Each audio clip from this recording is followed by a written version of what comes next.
کہ آپ لکڑی کا تازیہ بناتے اسے چومتے، کپڑا بازار سے لے کے آتے اسے چومتے.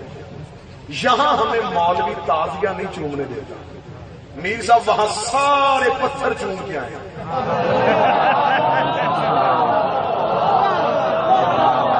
یار آپ کو کسی حاجی سے پوچھنے کی ضرورت بھی نہیں، اب تو ٹی وی پہ حج لگایا جاتا ہے، سارے پتھر چوم کے آئے.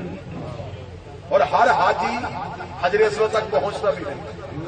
بابا کوئی حاجی آئے نا تو اس سے ملنے کے لیے جائے، حاجی صاحب حجر اسود کو بہت سارے نہیں جی کہاں پہنچا، وہاں تو رش بہت زیادہ تھا. پھر آپ نے کیا کیا، وہاں بھی طریقہ کار ہے، وہاں جو عالم کھڑے ہوتے ہیں نا، ہم نے ان سے پوچھا تھا کہ ہم کیا کریں. انہوں نے کہا جب طواف کعبہ کرتے ہوئے حجر اسود کے سامنے سے تمہارا گزر ہو تو اپنے دائیں ہاتھ کی ہتھیلی کو حجر اسود کی جانب کرنا، پھر اپنے ہاتھ کو حجر اسود سمجھ کے چومنا، ہاتھ کو حجر اسود سمجھ کے چومنا، ہاتھ کو حجر اسود سمجھ کے چومنا. مولوی صاحب آپ نے چوما ہاتھ تھا، ثواب حجر اسود کا کیسے ہو گیا؟ فرمایا چومتے ہم ہاتھ